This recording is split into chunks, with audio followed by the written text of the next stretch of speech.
Hello, everybody. Hello, everybody. Happy hour. Happy hour Um, from Mi Casa Es Tu Casa Real Estate. And La Casita Es Tuya. so, Cheers. cheers. We want to give you an update. It's been a little while that we post anything.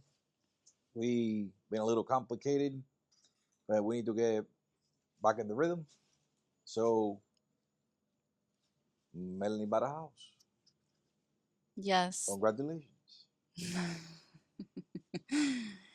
Yes, and it was very hectic, which I think is a great way for us to start this podcasting because buying a house is not easy. Um, in all aspects of it. Obviously, I didn't really have to do an interview with a realtor because I was using my dad a lot. I got used Um, and abused. Used and abused is a big understatement. Um, there were some unfortunate things that happened during the process of us buying a house, but at the end of the day, I think it worked out the best way that it could. We met a lot of great people along the way, and we almost had like a miracle file, I will say. It's not very common for you to see the things that we kind of saw on ours. And overall, just grateful, really. And with that, I will say that anybody who I talk to, and I will tell everybody here on the podcast, do your interviews, okay? Do your interviews with your realtors, interview people who you're going to do financing with. It's so important that you like and trust who you're going to be working with and that they are going to be advocating for you. It's my biggest pet peeve that some people just don't advocate. Because they need to be in your corner. It's your money. At the end of the day, when a realtor or a loan officer closes on a file for you, you're the one stuck with the mortgage payment at the end of the day. So you need to make sure that you have people in your corner and that they're really vouching for you and your pocket. Also, she brought up a very good point. A lot of the consumers don't know. Most know, but most don't know. You can negotiate.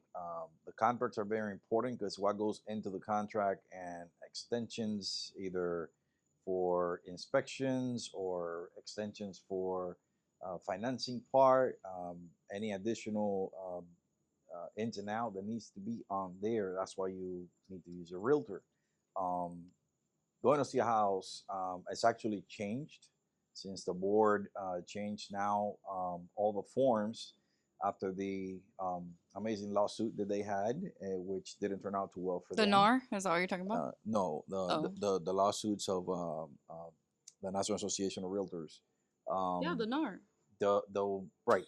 Oh, I thought you said Lenar. No, it's not No, Lenar. It's NAR, NAR, NAR, NAR. NAR, NAR, NAR. I heard Lenar. It's a No, no. the dog and Cuban. Okay, so at the end of the day, basically, you with those changes that happen, a seller needs a seller agreement between a brokerage, which I am a brokerage, and you also need, from the buyer's perspective, you also need a buyer's agreement. Now, you cannot just show up or do the things you used to do before. It's not allowed. Most brokers would ask you, or most people would ask you, even if we're doing open houses, which, by the way, we have two open houses this weekend. One of it's going to be in Pembroke Pines, and one of them is going to be on Sunrise. So if you guys happen to be interested in a two, 2.5, or a three, 2.5, we have them really good prices. And when it comes to negotiations, some of the sellers now, there's a little more supply in the market, so some of the sellers now are willing to do a little more negotiating. Great opportunities. Interest rates next week, they'll be probably, don't quote me on it, but you'll probably see it. The Fed might drop another quarter, and for sure one in December. So the one for next week, it's a maybe. We don't know yet, but it's a possibility. Um, Good rates. Interest rates are starting to drop. If you're in a high interest rate, give us a call. She works for foundation lenders. She also works with me, and we're here to help you. Um, the experiences that she's got, which is what she's talking about, is what's actually what we're trying to pass on to you, so that Not the you, bad not the experience. bad Not the experience, bad the good experience. experiences. Yeah, I think there's a reason why I went through this experience with my partner so that we don't have these experiences for other people. It's definitely a learning lesson across the board for not only myself, but for my so, dad and so, other so I got a people good involved. question for you. Yeah. During the process of her buying the house, I did mention to you, you needed an electrician, you needed a plumber, Mm-hmm. you needed to do your inspection. How important was the inspection for you? What did you discover during your inspection period? Okay, well, let me give you a little bit of context then, because we had an offer placed on another house and we were working with a realtor. And not only my dad, but that realtor also mentioned, hey, you should get a sewer scope inspection. And I'm thinking, why would we need a sewer scope inspection? I mean, it was great that we did because for the house that we actually ended up getting, we did have issues. But when we went up to that first house, and we did the inspections, by the way, inspections are not something that you get refunded just because you're not getting the house. If you place an offer and you did an inspection on that house, that's the money that it's going to stay. And if somebody else can benefit off of that inspection, they could and they will. But it's going to keep you safe, and that's going to reveal if there's any major problems, like she's going to let you Yeah. know. With that first house, there was termite damage, there was roof damage. There wasn't any sewer damage, which was great. It came out clear and it was PVC piping. Um so yeah, that just didn't end up working out. But for the house that we did end up getting, we did do a sewer scope, and I think we were asking for a little too much because it was cast iron plumbing. It's a 1940s home, so anything that's 1940s and has cast iron plumbing, probably around this time is when you're going to be repairing that. So I'm glad that we did that and we spent the money to do it because we saw a huge obstruction close to where like it was city line and our property line. But at the end, the city never ended up doing anything, and it was super important that we did do it because it had like rust fingers, and those are things that you just don't see in a PVC piping. So we had to replace the entire thing, basically. Um, So the plumber found that the end that no, the connects with the sewer city, scope. the sewer It scope. wasn't even a plumber that came to do Oh, it it. was It a sewer was scope guy. it was just a Okay, guy that came and put the camera down the piping okay. in what do they call it? Oh my gosh. The actual Look, what is it called? the what, the camera, Something, no, the sewer scope inspection. no, it's oh my gosh, the name is on the tip of my tongue. It's something specific that they call that opening for the lookout. It's not the lookout. Look out! There's a pipe out there. Oh my gosh. I can't remember. But anyway, it's something that they use, like it's usually outside of your home so that if there is something that's blocking your sewage, they can go in there and they can check and they can like run something down there to The snake. like blast it. The snake and Yeah. blast it. But anyway, ours was inside of our house, and it wasn't a plumber. It was just somebody, a part of a company that was doing a sewer scope inspection. Okay. Pricey, but And worth it. what did the sewer scope inspection reveal for you? That we had to replace the entire line. So the line connecting to the city was completely collapsed, which Yeah. means if you flushed any of the toilets or you did anything, you were going to have sewage backing into the house. Major problem. Oh, and we didn't know that if you're the cause of sewage backup to the street, your house could get condemned. So we were like, we don't want that. We need to fix this ASAP. The other inspection that we kind of did was the electrical, just because the house is 1940s. We had a lot of issues with the fire alarms because the fire alarms, A, they're not interconnected, and B, they're just battery powered.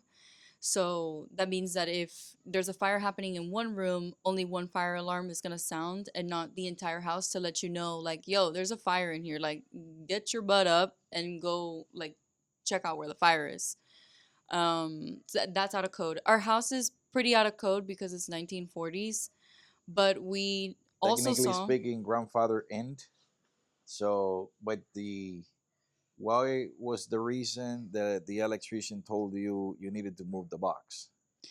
So our washer and dryer is next to the breaker panel. It's too close to open water, so they're like, you're gonna need to move it maybe like a hair over because that's dangerous. And also, what we ended up finding out later is that the breaker panel that we have, whatever the company is, they are notoriously known for their breaker panels to start fires. It's an all electrical panel, what she had, and also was right next to water, which according to the new code, you cannot have those two right next to each other. So it has to be a certain amount of footage separation from the water line and the electrical box. Mm-hmm. So that was also, those two things actually were negotiated with the seller.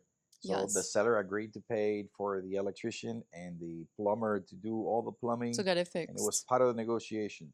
Just because an as is contract, which is what most brokerages or agents use, does not mean the seller may not be willing to Help out fix in other things. or help out or help out in other things. You are correct. Right. So everything is negotiable. If it's, we're not talking about a broken or cracked electrical plate. We're talking about major problems that could cause problems. You can either do with the lender, you can do credits, or you can do something in addition of something of that matter, or instead of reducing price, you can reduce price, or you can have the price the same and have the seller pay for the cost of those repairs. Well, you're also at a limit there because it depends on how much you're putting down. That's also on a case by case thing, right? So it's great for, man, this opens up a can of worms because you can have an appraisal done and it come back subject to. And then you are kind of SOL there if you decided with the seller that it was going to be as is and that's what you were paying for. When an appraisal comes back subject to, that means that someone's got to fix this. And typically it's not the buyer fixing it, it's the seller fixing it. And then you have other issues there because the seller might not want to put the money towards that and your closing costs and whatever else you guys had negotiated in your contract. So you could have something that just falls through because the seller's just not willing. And then you have a bank that's saying, I'm not going to give you financing unless you fix these things in house. And that was one of our biggest concerns for the first house that we put an offer in because of the whole termite issue. We had a seller that was kind of unwilling to do the termite bond, which we didn't even know that this was even a thing. You know, we thought that like termite remediation would be like that blue tarp that they put on your house. And from what I've been told, that is crazy and it's a lot of money and whatever. But it didn't end up working out. But we would not get financing if they didn't do the termite bond anyway. So it was like you either do it as a seller or you don't get the closing on the house. So major important things, quote unquote. I don't care if it's a 1940s home or if it's a 2025 home. Your roof, insurance is nowadays.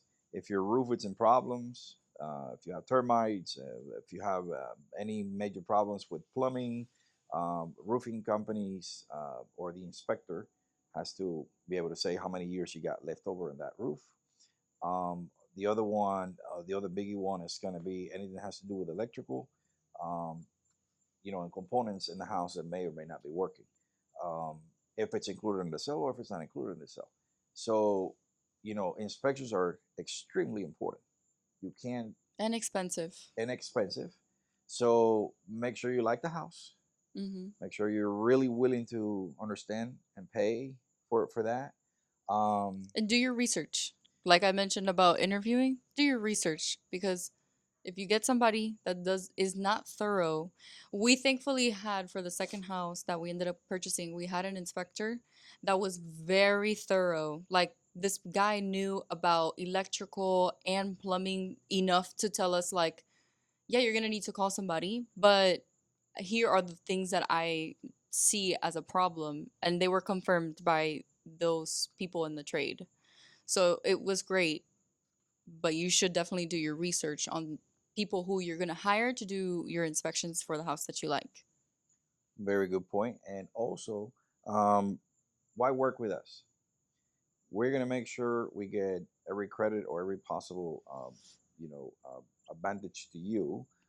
In my case, as a broker for because you guys are real estate, one of the things that I do or I try to do, and with all my buyers or sellers, is provide some type of credit towards their closing cost. That's the legal way to do it.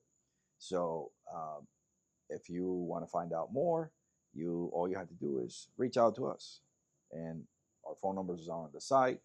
You can always reach out to her, and we can always do a little more than the average real estate company out there or the average mortgage company out there.